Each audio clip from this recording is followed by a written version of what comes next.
همینجا وایسا. تو هم دنبال یه سیستم مقرون صفحه برای ادیت ویدیو میگردی که در کنارش بتونی یه گیم ریزی هم بزنی ولی نمیدونی چی انتخاب بکنی؟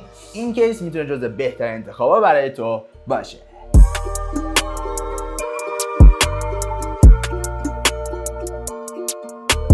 ریلکس چطوره؟ یاسر هستم. خوش اومدید به ویدیو جدید امروز. اگه تو هم دنبال یه سیستم تو رنج قیمتی 40 میلیون تومانی، این ویدیو رو حتما تا آخر نگاه بکن. و یه سیستم داریم که یه جوری همه کار است ولی فوکوس اصلیش بیشتر روی ادیت ویدیو و کار با نرم افزار ادوبیه. اگه دوست داری تست بررسی این سیستم حتما این ویدیو تا آخر نگاه بکن. قبلش لایک و فالو و حمایت اینا فراموش نشه که خیلی به من انرژی میده. مثل همیشه با مشخصات کیسمون شروع میکنیم. مادربرد این سیستم H610 MA D4 پرایم ASUS، یکی از مادربردهایی که توی سیستم اقتصادی میتونه بهترین انتخاباتون باشه. امکانات خوبی به شما میده و قیمتش هم هنوز که هنوز مناسبه. یه مقدار بیشتر هزینه بکنید میتونید سری وای فای دارش هم تهیه بکنید و چون پورت 5 ولت هم داره، نورپردازی قطعاتتون رو با هم دیگه میتونید سینک بکنید. البته خب این کیسش FRGB ولی خب ایر کولرش رو میتونید با سینک بکنید یا هر قطعه‌ای که ARGB باشه و بشه با مادربرد سینکش کرد. و توی مادربرد اقتصادی حرفی برای گفتن نداره، میتونه بهترین انتخابتون باشه. پرازنده این سیستم i5 12400F، یه پرازنده 12 رشته‌ای که هنوزه با اینکه نسل 14 هم اومده که البته یکی از افتضاح ترین نسل پرازنده اینتل به حساب میاد، ولی بازم ارزش خرید خیلی زیادی داره بچه‌ها و تو رنج خودش میتونه بهترین، یعنی تو رنج خودش اصلا تنها انتخابه. یا باید کمتر هزینه بکنید که 1200F بخرید یا باید بیشتر هزینه کنید برید سمت 13400F و توی رنج خودش انتخابی نداره. توی کارهایی که یه مقدار فشار روی پرازنده زیاده میتونه عملکرد خوبی از خودش نشون بده و توی ادیت ویدیو هم کاملا اوکیه. قبل اینکه بگم این چیه فوش ندید، خود مشتری میخواسته بچه‌ها. کارت گرافیک این سیستم RTX 3050 8 GB دوال ASUS. توی رنج خودش خب تنها انتخاب کارت نوعه و کارتش هم بچه‌ها نوعه و میدونم شما اگه بخواید استوک بخرید کارت‌های بهتری میتونید این سیستم داشته باشید و کارت‌های خیلی قوی‌تری میتونید داشته باشید. واقعا 3050 زیاد آنچنان چیز نداره ولی خب چون بودجه سیستم هم محدود بودش نمیتونستیم مثلا بریم سراغ کارت 3060 و 4060 چون الان کارت 3060 حدود 5 میلیون تومان از این کارت گرافیک گرونتره. 4060 هم که حدودش 7 8 تومان از این گرونتره و توی رنج خودش تنها انتخاب بین کارت نوعه. ولی خب اگه بخواید استوک تهیه بکنید میتونید کارتایی مثل RTX 3070 هم بخرید و ارزون‌تر هم بخواید پیدا بکنید 3060 هم داریم، 3060 هم داریم و میتونه جزو انتخاباتون باشه. این نکته رو بگم که چون هدف اصلی و کار اصلی رفیقم با این سیستم ادیت ویدیو و کار با نرم افزار ادوبیه، کارت انویدیا گزینه بهتری ان. شما مثلا کارت قوی‌تری هم میتونید توی AMD بگیرید ولی خب کارت انویدیا بیشتر لازمه. برای این سیستم یه رم تک 16 3200 LPX کورسر بچه‌ها انداختیم چون تکه ببخشید مادربردش، یعنی چون دو تا اسلات داره، دو تا اسلات رم داره، بخاطر همین تک انتخاب کردیم که بعداً هم بتونه یه 16 گیگ اضافه بکنه که کاراش واسش راحت‌تر و قابل حل‌تر باشه. آریه و توی رنج اقتصادی و کیسای میان رده میتونه LPX جزو بهترین انتخاباتون باشه. یه مقدار هزینه بیشتری بکنید، حتی یه مقدار نه، الان چون یه مقدار بچا تعداد رما یعنی رم تو بازار کم شده، RGB دراش قیمتشون زیادتره، یعنی باید یه مقدار بیشتری از یه مقدار هزینه بکنید. دارم چرت میگم ولی خب بعد هزینه بیشتری بکنید تا RGB دارش داشته باشید یا کلا برید روی DDR5 که کلا قیمت کیس خیلی بیشتر میشه. ولی خب توی رنج خودش بهترین انتخابه. روی این سیستم یه 512 گیگ حافظه SSD هم داریم چون MA انتخاب کردیم، یه اسلات M.2 دیگه هم داریم، پس از این بابت نگران نباشید. 4 تا هم که حافظه یعنی 4 تا SATA هم داریم که بعدا میتونه یا SSD SATA یا حالا HD به سیستمش اضافه بکنه و NM620 لیزر هم هنوز که هنوزه جزو بهترین انتخاباتون توی کیسه میارده است. برای خنک کردن پرازندمون هم از آیس پلید گیم مکس داریم استفاده میکنیم. خنک کننده‌ای که قیمت واقعا خوبی داره بچه‌ها. من موندم بعضیا چرا شک دارن، توی ادامه تستشو با هم دیگه میبینیم. واسه پرازنده 12100 و 12400 انتخاب فوق العاده ایه. یعنی اگه شما این دو تا پرازنده میخواید داشته باشید، 12000 که اصلا خیلی خنک نگه می‌داره، اینم راحت روی 12400 زیر 70 و اگه مثلا پرازنده‌تون یه مقدار وحشی باشه حالا 73 درجه نگه می‌داره و واقعا هم نویزی کمی داره و قیمتش هم فوق العاده است دیگه با 1100 1200 چه ایر کولری میتونید بخرید که فن 120 به شما بده و ARGB هم باشه. توی مثلا الان دیپ کور شما میتونید 200 ویدیو بخرید، اون فن کوچولو اینقدری هستا ولی خب این 120 ARGB قیمتش هم خوبه دیگه. پاور سیستمون هم از یکی از برندهای محبوبیه که من کلا توی سخت افزار دوستش دارم، دیپ کوله.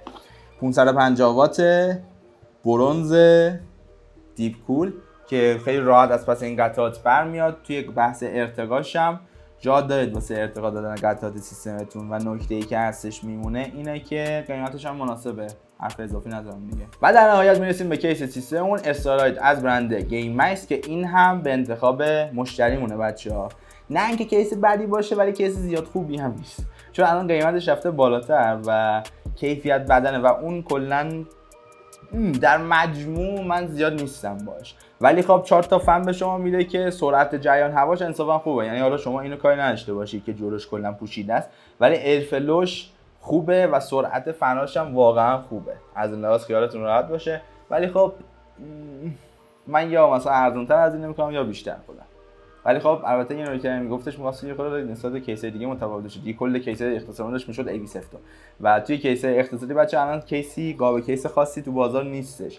یا شما مثلا بعد نزدیک 4 میلیون تومان هزینه بکنید که مثلا یه کیس واقعا خوب و درست حسابی داشته باشید، یا حالا چه همین رنج قیمت توی بازی 3 تومن 3 خورده‌ای کیس زیاد جالب نیست. این الان 3 خورده‌ای دیگه 3400 500 فکر کنم. مجموع این قطعه کلا شده 42 میلیون تومان بچه‌ها و توی بحث ارتقاش هم با همین پاور و مادربردی که داره شما بعدا میتونید پرازنده‌اش از i5 12400F با i5 13400F ارتقا بدید، رماش از 16 گیگ واسه 3200 به 32 گیگ واسه 3200 ارتقا بدید، به 64 گیگ هم میشه ارتقا داد ولی خب چون یه اسلات خالی داره میتونید 32 گیگش کنید مگر اینکه مثلا اون تک 16 رو کلا بفروشید. کارت گرافیکش هم از RTX 3050 با RTX 4060 Ti هم خیلی راحت میتونید ارتقا داشته باشید. این سیستمی که بچه‌ها برای مشتریمون اسمبل شده مخصوص الیت ویدیو و کار با فتوشاپ و طراحی اینا اسمبل شده و خیلی راحت شما میتونید کار بکنید توی محیط پریمیر که میتونید روی رزولوشن 1080 انواع پریست رو استفاده بکنید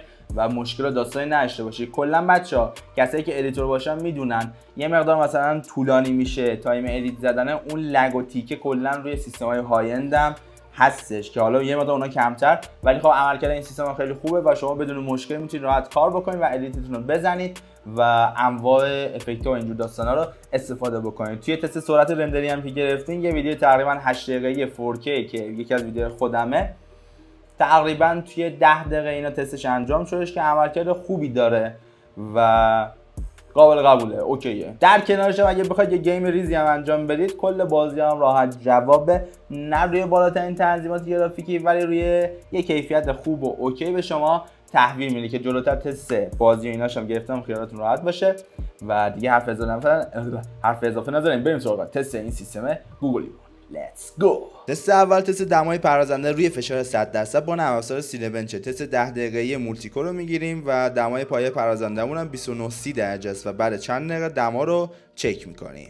الان دیگه آخر تست و نهایت دمای 68 درجه روی مصرف توان 75 وات رو گرفتیم و امتیاز نهایی هم 11728 ثبت شد. تست دوم تست فرمارک گرافیک روی رزولوشن 1080 تست می‌کنیم، بعد چند دقیقه دما رو با هم دیگه چک می‌کنیم. الان 30 دقیقه از زمان تست میگذره، روی دور فن 70% دمای 65 و هات اسپات 80 درجه رو میگیریم. عملکرد کولینگ این کارت هم خوبه. تست سوم با نرم افزار سوپرپوزیشنه که ببینیم امتیاز گرافیکمون چقدره. روی رزولوشن 1080 پریست مدیوم این تست رو میگیریم. امتیازی هم که کارتمون بعد این تست ثبت کرد 11334. میرسیم به بخش جذاب تست یعنی عملکرد سیستم توی بازی‌های روز. گیم اول گاداوار و تمام تنظیم روی های و رزولوشن 1080 DLSS هم خاموشه و داریم رو حالت نیتیو تست رو میگیریم. به طور کلی و میانگین داریم 64 فریم ریت دریافت می‌کنیم، دمای پرازنده‌مون 55 و دمای کارتمون هم 63 درجه است و حدود 8 گیگ از رم سیستم داره استفاده میشه. حالا اگه تنظیمات یه لول ببریم بالاتر یعنی روی اولترا بذاریم و DLSS رو روشن بکنیم و روی کوالیتی بذاریم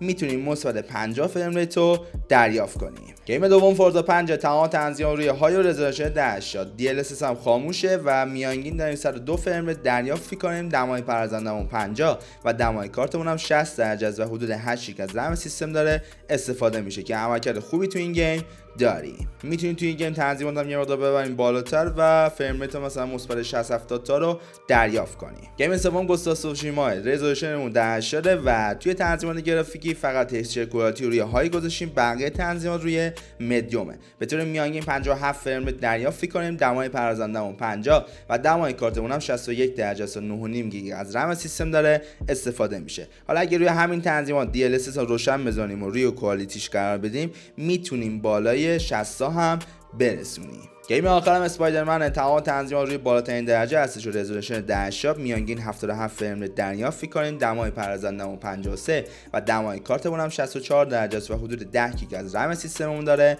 استفاده میشه. حالا اگه توی این گیم RTX رو روشن بکنیم و DLSS هم بزنیم رو حالت کوالیتی، با زور میشه بالای 60 رو توی این گیم بگیریم. همونطوری که بچه‌ها این سیستم عملکرد خوبی داشت و میتونه جزء انتخابای خوبتون هم باشه. اگه با کارت استوکم مشکل نداشته باشی، کارت استوکم ما واسهتون میندازیم و روی سیستم‌های کامل 3 ماه هم روی کارت استوکمون ضمانت میدیم که دیگه خیالتون راحت باشه. در هر صورت برای مشاوره و خرید سیستم و گرفتن پیش‌واکتور برای خرید سیستم به پشتیبانیمون توی تلگرام پیام بدید که لینک مستقیمشون توی دیسکریپشن براتون گذاشتم. میتونید اونجا به صورت مستقیم باشون در ارتباط باشید و به صورت حضوری هم میتونید بیاید. آدرسم توی کپشن گذاشتم، هر کدوم راحت باشید میتونید انجام بدید. امیدوارم که این ویدیو رو دوست داشته باشید. لایک و حمایتی هم فراموش نشه که خیلی خیلی به ما انرژی میده و چیزیه که واقعا به ما کمک کنه. بچه‌ها من هی ویدیو بیشتر بزنم، این چند وقته یه مقدار نبودم ولی خب بخاطر اینکه سرم شلوغ شده بودش دیگه. دم همتون گرم تا ویدیو بعدی.